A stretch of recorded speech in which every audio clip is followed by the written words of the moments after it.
This is Broadway, New York City. When the Great White Way is lit up, there truly is magic in the air. When Hurricane Katrina washed people to the proverbial four corners, young Christina Quintana landed here. And it's right here, on Broadway, that she wants to make her splash.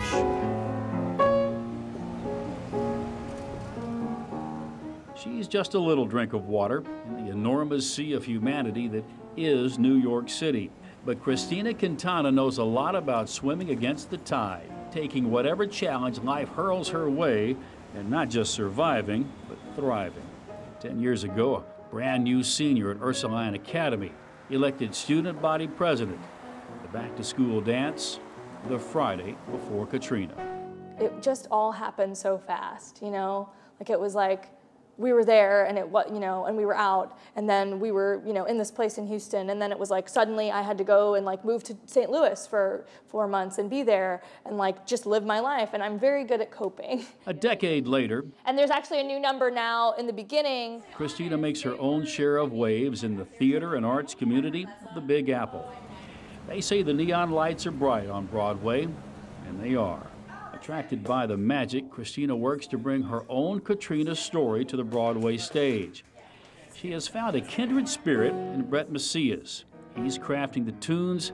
She has penned the story, the script, and lyrics to Gumbo, a musical based on the storm that redirected so many lives, including her own. It's basically the city sort of getting ready for the storm, for the oncoming storm. And like, I think that it came so naturally, because that just feeling of like where we all were when we were waiting and wondering and hoping and praying. The waves are coming, the wind is coming, hear a big roaring from the sea.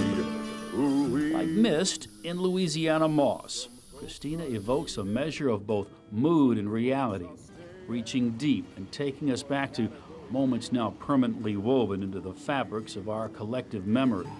Got a whole lot of canned food, got a whole lot of plywood. You know when it feels right and when it doesn't feel right, and there have just been certain moments like that just feel like, wow.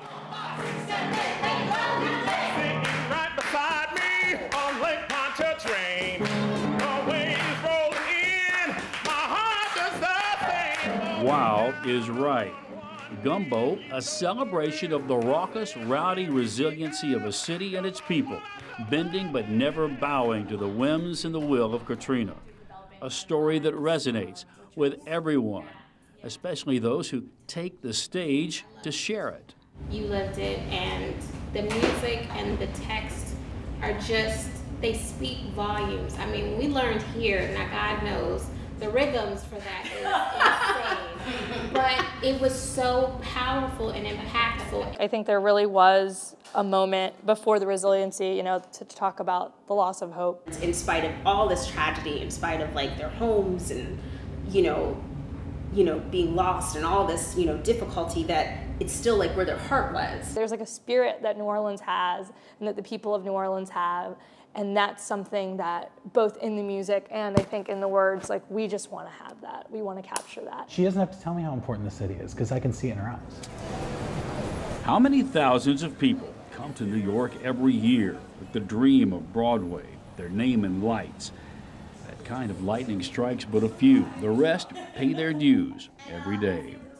A published award-winning poet and short story author, her plays have been produced in New York, Atlanta, and New Orleans.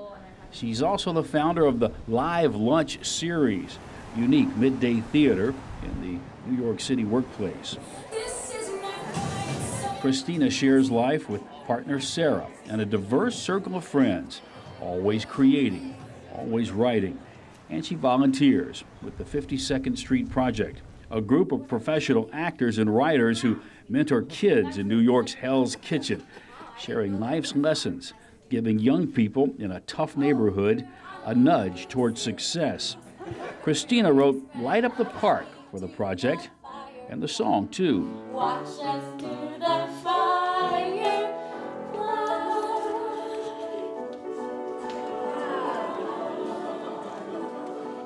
There is still plenty of the kinds of things that come with poverty.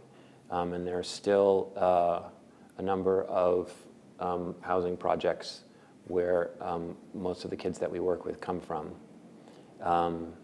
And we're basically giving them opportunities that they more than likely would not have otherwise. A lot of us sort of had those kind of situations, and they just like were so kind and so wonderful and just brought us in with such open arms. And so I think just because of that, I've always wanted to give back.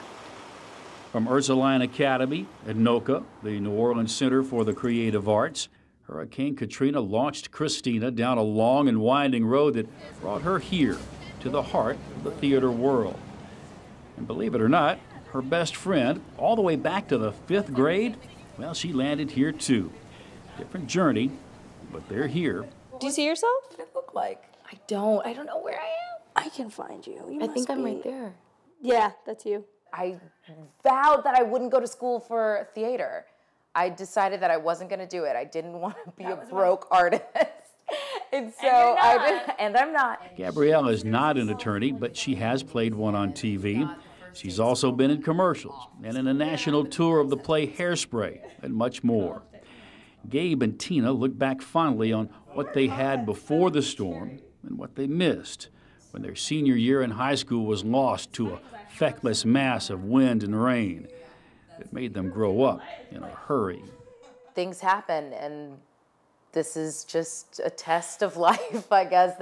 How can you take it any way else? I mean, life doesn't stop just because a tragedy like Katrina happens. When they fled Katrina, Gabrielle wound up in Alexandria, Louisiana.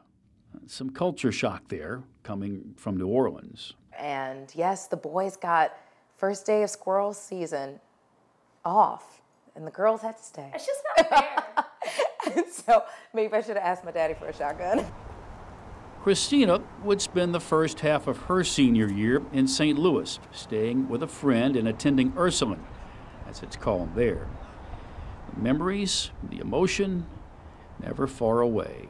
The day that we were supposed to have our ring ceremony, we went to like a dollar store and picked up these little like stupid rings and went to Shake Shack and and had our own little like celebration. And I think I still have it actually somewhere because it was, but it was, well, I'm getting emotional about it.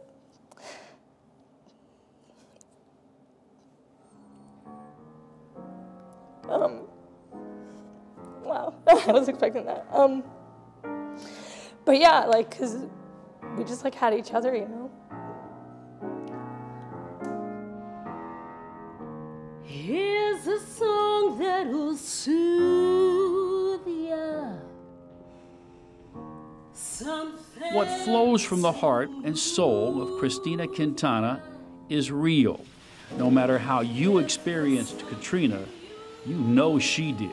There's this really great Leo Tolstoy quote that I keep with me all the time, where he says, if you want to be universal, sing your village.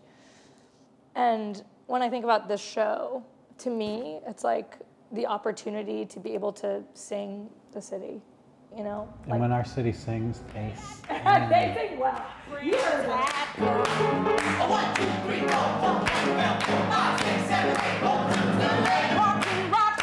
8, 4, While diminutive in size, Christina Quintana writes like New York, Broadway big.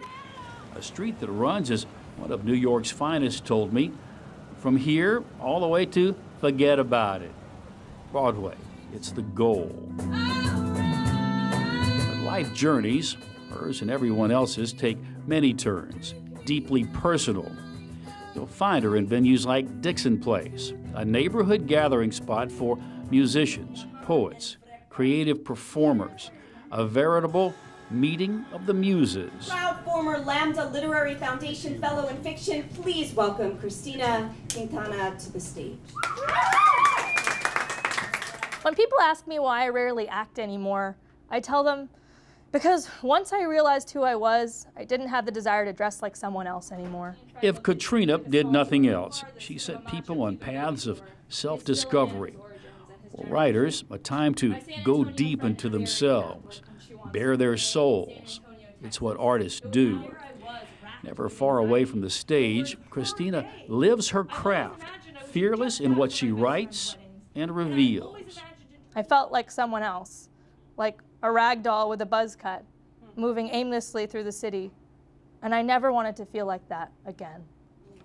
Thank you all so much. Thank you. True to herself and to her experience, Christina is determined to bring gumbo to the Broadway stage. For collaborator Brett Macias, the project is his biggest yet. What I love about Christina is that she has a really amazing gift for words and description, and she knows exactly what she wants, and she'll tell me what she wants, and I'll fight her on what she wants. Yep. But in the end, she'll get what she wants. Well, if you can make it there, you can make it anywhere. And she's determined. For all the devastation that Katrina was, Christina's simple message rings true. People came back, though, you know? People came back and they were like, we're doing this. Like, we're gonna stay here because we love this place that much. And like, at the end of the day, that's the show to me. Heartfelt, from the Big Apple to the Big Easy. Now, put your hands together for that.